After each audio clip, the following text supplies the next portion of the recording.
Hi, I'm Gareth Evans, the writer-director of Havoc, which is now available on Netflix. Thanks for taking the time to watch this Made in Wales video. Made in Wales is a project that champions Welsh-connected film led by Film Hub Wales. Q&A was recorded at the Chapter Arts Centre in Cardiff on April the 28th, sponsored by Bafta Cymru, and you can hear me talk about Havoc and my experiences of making film in Wales. Enjoy. Hi, Gareth. Hi. How's it going? So this has been a busy couple of weeks for you, I'd imagine. So Just a smidge, yeah, a little bit busy. But this is this genuinely is the sort of grand finale to your screenings tour of the film. This is the last time, the last time I'll get to do a Q&A, and the last time I'll say the words, it's a tribute to Hong Kong heroic bloodshed genre, which I've said about 1,000 times in 2 weeks, but yeah. So what is this film a tribute to? No, the first question I was going to ask you was just, did you have the luxury of kind of creating it completely in a vacuum? Were you just kind of going, here's a story and I'm just imagining it? Or did you think, I'd love to make a film for Tom Hardy? Or were you kind of wandering around Cardiff Bay or Swansea going, if you look at that street from a certain angle, So, first of all, with Tom overall, that always comes like later. So whenever I start writing a project, I never try to think of another actor in the role. Mainly because if I start doing that from the get-go, all of my reference points will come from other movies. So the character stops being the character he needs to be in this story, and he starts becoming an amalgamation of bits of Bronson, bits of like Max, bits of other characters that Tom would have played. So I never think of that first. But then as we were developing the project, as Tom came on board and started having phone calls with me, he would constantly sort of like ad-lib, suggest ideas here and there, and so I would just always be listening for these little nuggets to figure out the cadence that he was starting to speak with as he started to figure out what the accent would be. And then there'd be little turns of phrases he would kind of have in the role of that character that sort of finding their way into the script then. So you are kind of starting from that kind of, it's like a more blank slate. And do you think about, like, obviously you've done a lot already, but like, do you think about whether it's achievable? Do you think about where you're going to shoot it? Or is it just like, pure story, here's what I'd like to do? Story first, and then the headache of figuring out how to turn bits of Baglan and Swansea and Cardiff into America. Yeah, which was a challenge, definitely a challenge. You say that like it's hard. So who are the kind of some of the first people you pitched the project to or start talking? I'm guessing Matt Flannery's there early on. Yeah, like Matt was like a definite go-to straight away because we'd collaborated so many times in the past. I've known Matt since I was in university together with him. We actually, for about 1.5 years, 2 years, we lived just up the road from here. So this was like our old little sort of like stomping ground to come and watch different films. So we saw loads of stuff here in the screen. So it's a lovely privilege to be able to bring this back here. Amazing. And so the project starts to take shape, and like I say, it gets to Tom, but also I always love the casting in your films, and I think this film in particular has got a kind of great combination of people that maybe, this might just be my bias, but some people who seem super familiar and you'll know from other things, and then some people who are new to me or maybe new to cinema as well. So how are you kind of building your cast for this project? Yeah, I mean, the benefit we had with this film is that we have like sort of two different sort of generations of casts. So we have obviously the more seasoned professionals in terms of like, with Tom and then Forrest Whitaker and Louis Guzman and Timothy Oliphant. Obviously, I've been familiar with their works for a long time. And, each one of them brought so much like professionalism, but also joy to the set.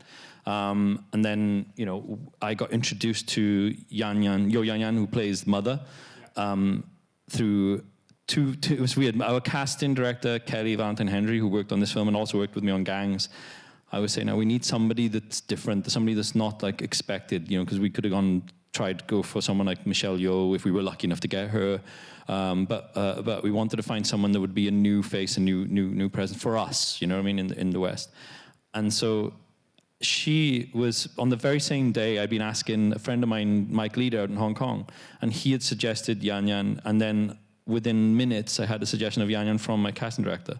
So it was like they both came to the same name at the same time. And they showed me this short film where she played a mother to an autistic child. It was a short film, I think it was shot in Singapore. And I was blown away by her performance in that. And then we spoke to her at length about the character, about the role. I was saying like, this won't be your traditional sort of like quote unquote stereotypical dragon lady boss that comes into these films usually when they shoot in the West, but she's the hero of her own movie. So she needs to have like an emotionality. We have to understand her grief, but not agree with her methods to achieve the revenge that she's after.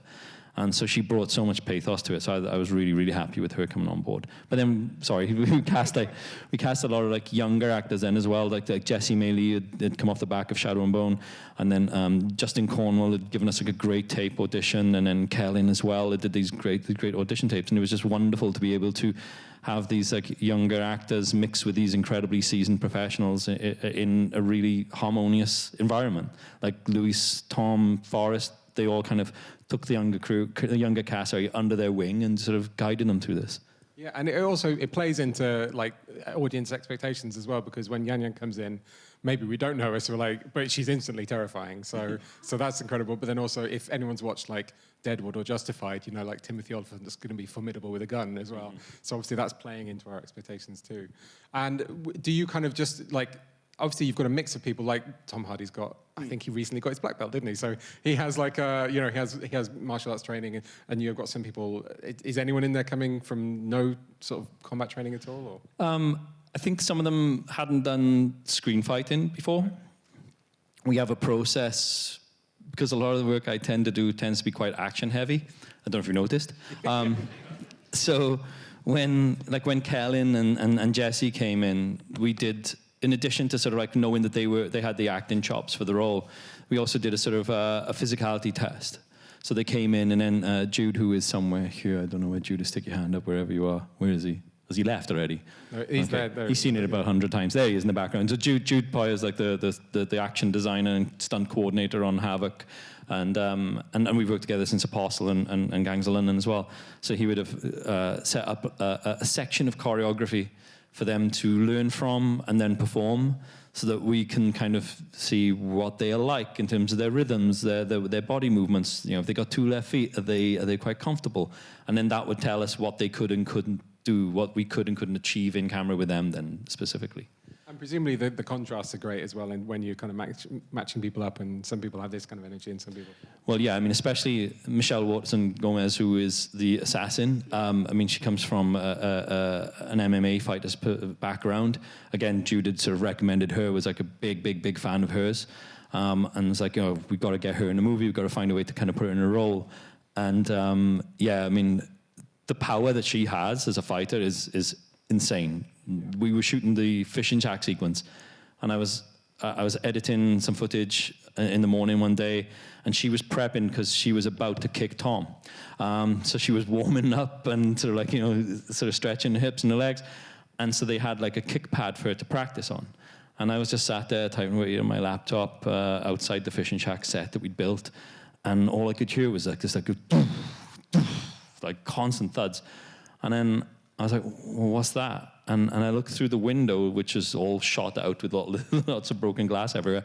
I could just see a lineup of all the crew, and they were all just like stood there like a gate, just watching this powerhouse just like do these practice kicks.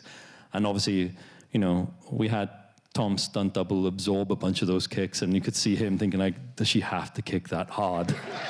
So, yeah. But she did.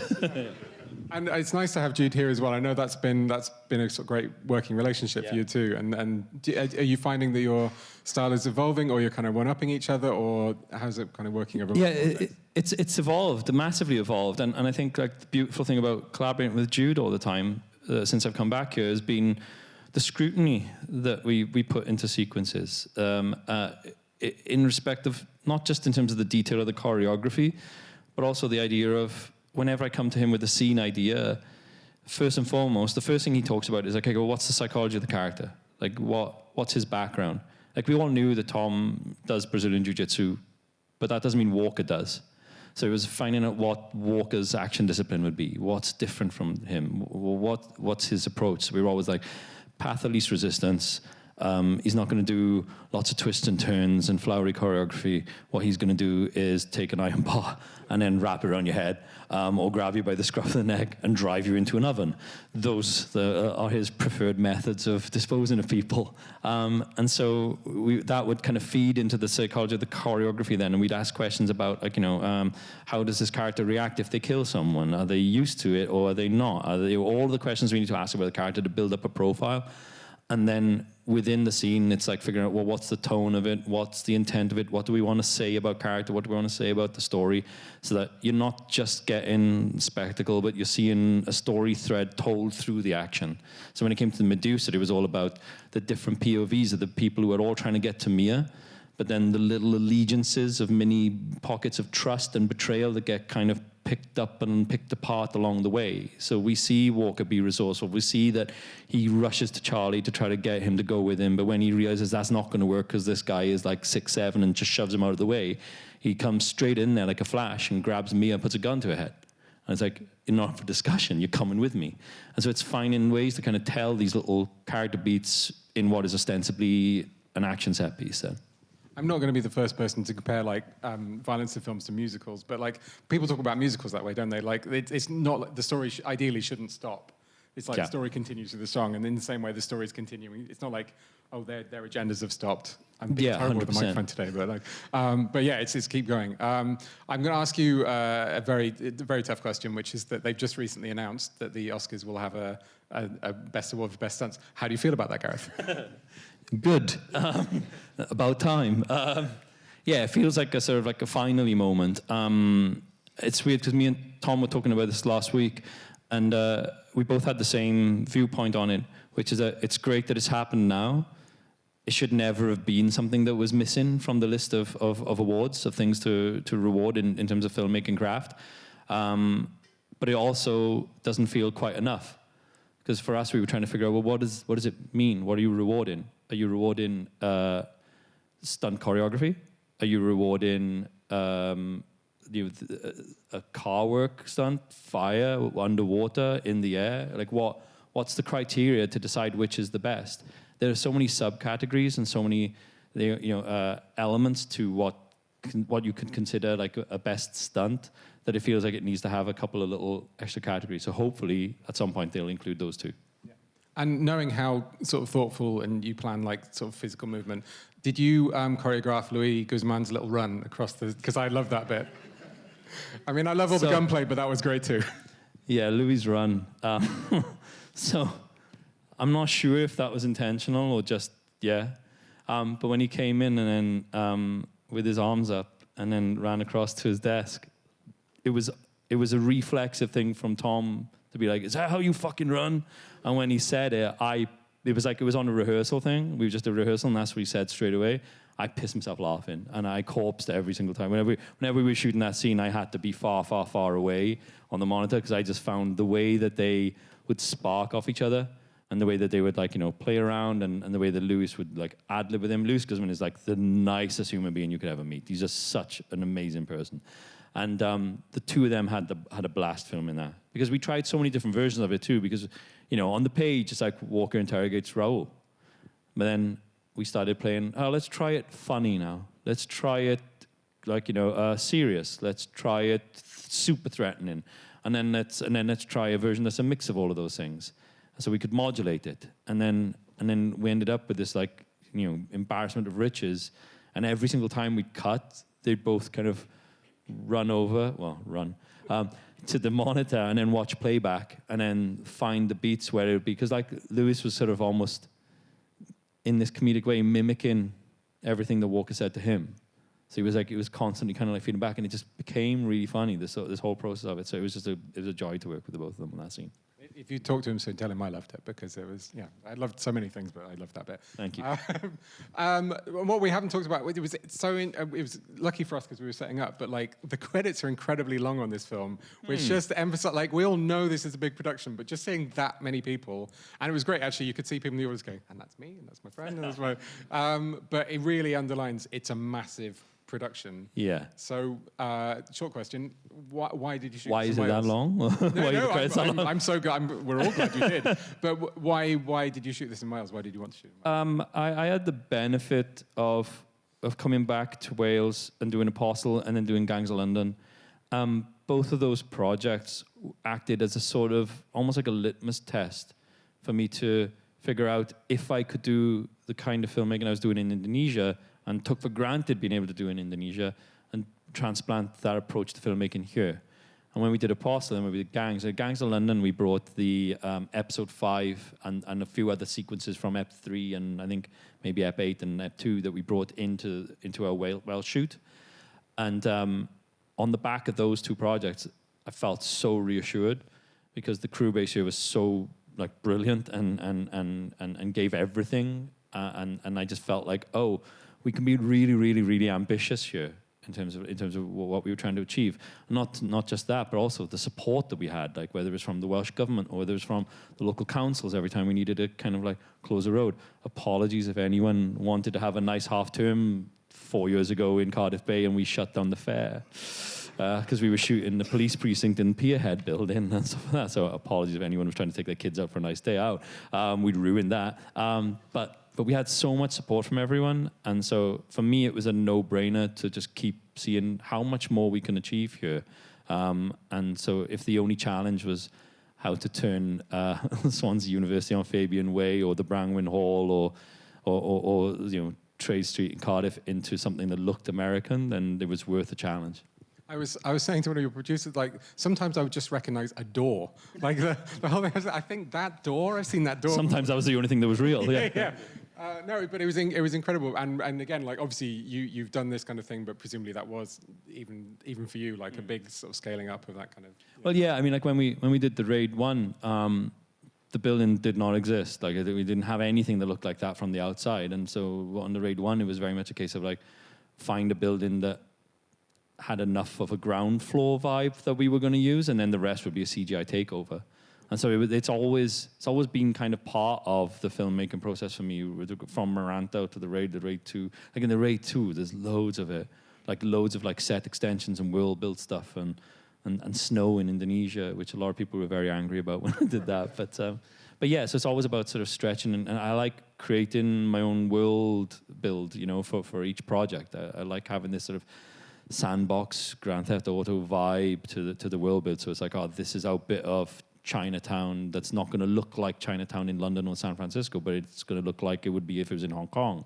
Here is an amalgamation of Chicago, Detroit, New York, and Pittsburgh and Philadelphia, and just crib the things that we liked cinematically about those cities, and then just like jam them together into one. And also, we've been talking about your incredible international guests on being part of the film, but you know, loads of your kind of key collaborators, are either British or specifically Welsh, aren't they? So you've got your costume designer, your production designer, your editor, you know, like these. So and Richard Harrington as well. Yeah. I mean, you seem to love Richard Harrington, but also want to shoot him in the face quite a lot. It's nothing personal. No. I mean, you know. He's good at dying on screen. He's very good at dying on screen. I was rewatching some of your work in the lead up to this, and between this and episode 5 of Gangs of London, I was thinking, I don't know if any other person has received that many bullets in your projects. Like, but, you know. Yeah, received is a good word for it. Yeah. But no, but speaking about like, I'm sure you knew like that there is this kind of level of talent here to work with. So, were they people that you had worked with before, or you kind of sought out, or what's been your experience kind of working with these Welsh talents on any sort of department? Yeah, I mean, I always credit Ed Talvan, my producing partner, for sort of like steering the ship, and then being able to put me in touch with, you know, such a great crew base. And he's always introduced me to people who have come on board and just given so much to every production. You know, and sometimes those people are available for the next gig. I like to be able to re-employ and then to keep like, you know, in touch with people that have done a great job. And sometimes if they're not available, then there's another person who can fill in those shoes, and then they end up proving themselves. So for me, it's been like again using that phrase again, but an embarrassment of riches in terms of the quality of the crew around here.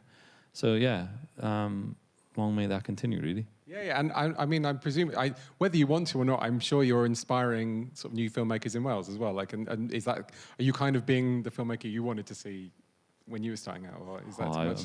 I'm far too self-deprecating to answer that. Do you have any hopes for young filmmakers in Wales, or not just directors, but you know, like crew members and actors, and you know, what would you like to see happening in the industry or continue to happen? Yeah, I just it's that weird thing where it's like no matter how much I keep working and the opportunities that I'm very fortunate to get, like it's always a learning experience. And so whenever I go watch any film, it's an opportunity to learn. So like within the action space, obviously, because that's something I kind of focus on, I'm always watching what other people are doing. And even if it's not like a style that I would imitate, I learn from what they're doing and sort of like pick up, oh, there's a cool camera trick here, or a cool piece of choreography, or a rhythm that I latch onto for whatever reason. And that can be in the really big budget stuff like the John Wick films, or the sort of like independent sort of like Japanese space, like Baby Assassins. There's like 3 films, and they're amazing. You got to watch them. But then also like my buddy in Indonesia, Timo, who is like fucking flying the flag at the moment out there for great action cinema.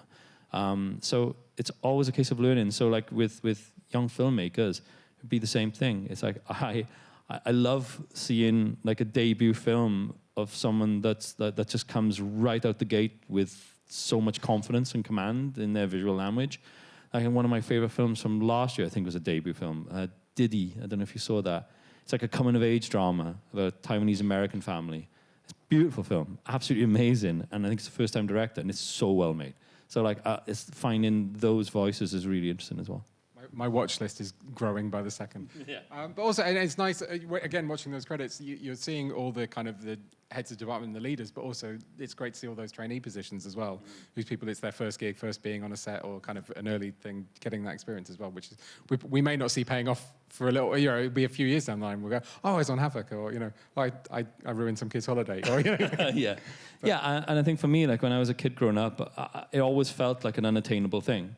It always felt like it was far away. So like when I was a kid growing up watching TV, it would be seeing America's Greatest Stunts on ITV was the closest I could get to behind the scenes.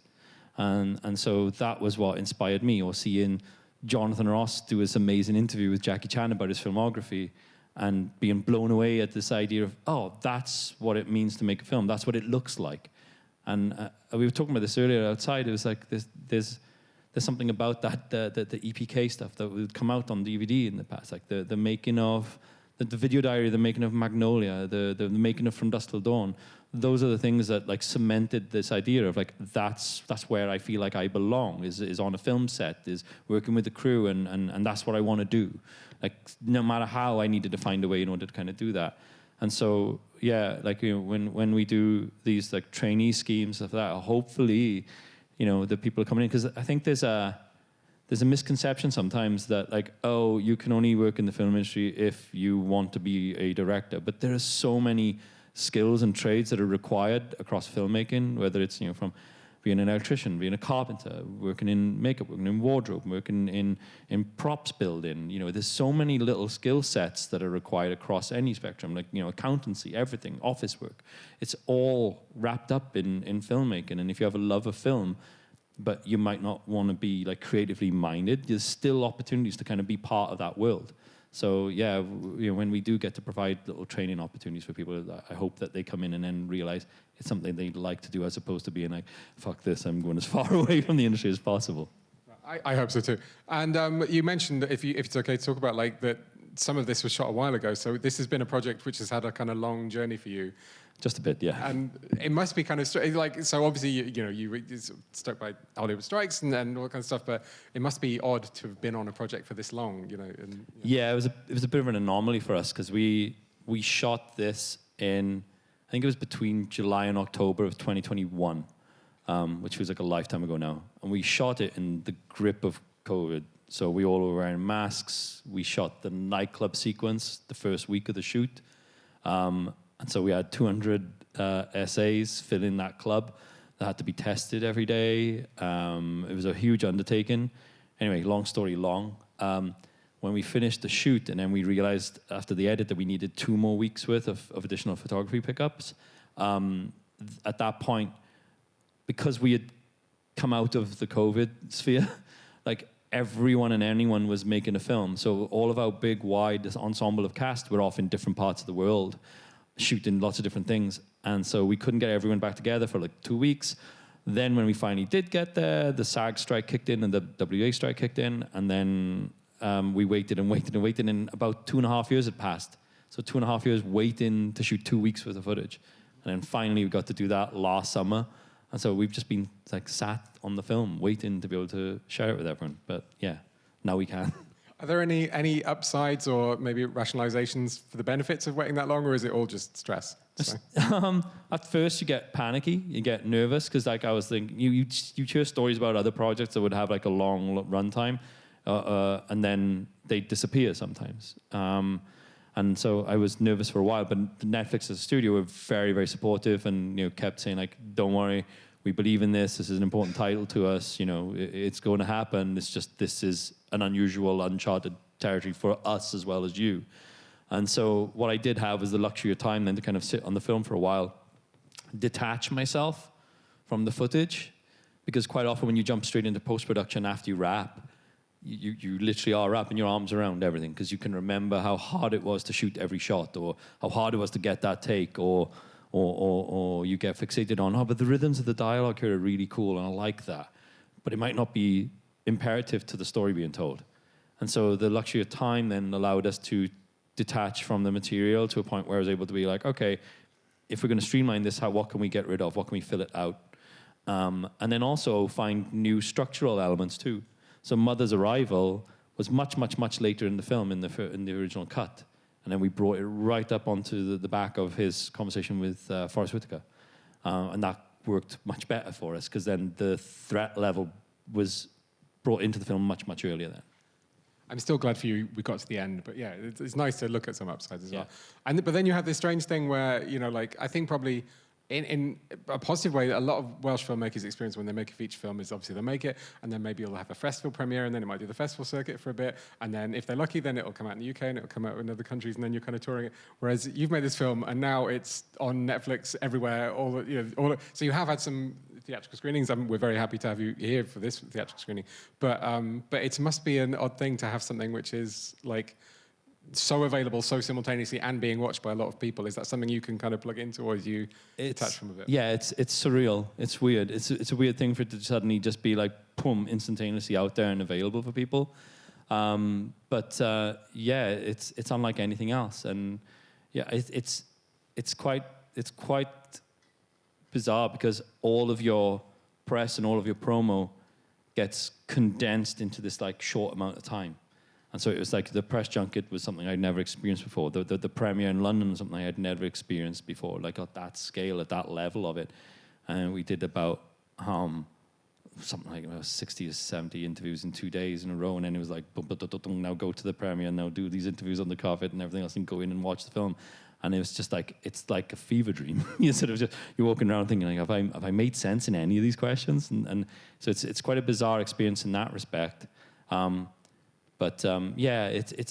just two different experiences. Because I've had the other experience before. Like when we did The Raid and The Raid 2, it was very much that thing of, you go to festivals, you might pre-sale the film, but then that distributor will want to do something special in their territory, and it might be multiple different distributors in different countries and stuff. So then you end up being like, hopping between city to city, promoting the film in different countries and stuff like that, which is lovely as an opportunity and such a privilege to go off to all these places. But it's also like you're usually like by yourself, and then away from family and stuff like that. So this was actually quite nice to be able to have it all kind of condensed into one.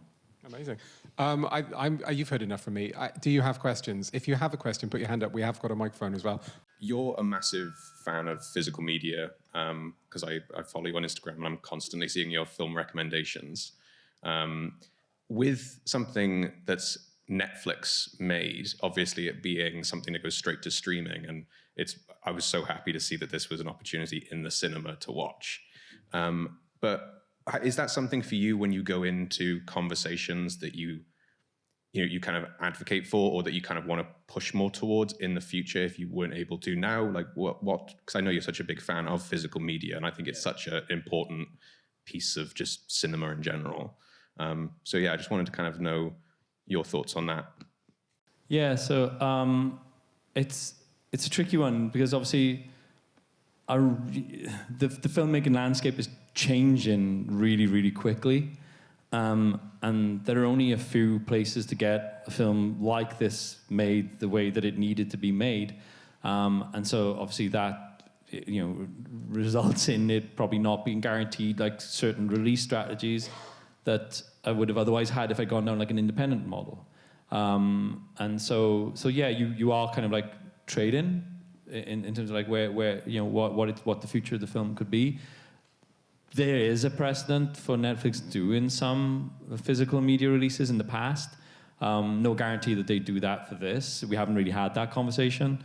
But yeah, I mean, like obviously the film collector in me would love to be able to have like a physical copy of this and Apostle. You know what I mean? So for me, there is a desire from my side to have that if it's possible.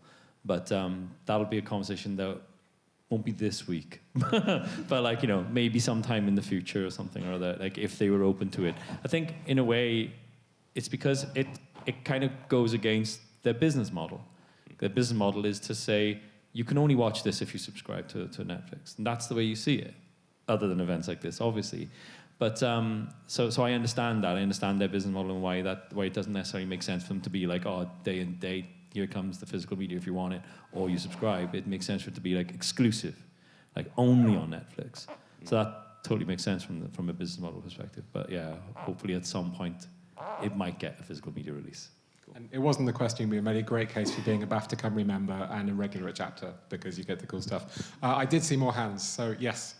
I know you've made some films in Indonesia and you've made films in Wales now.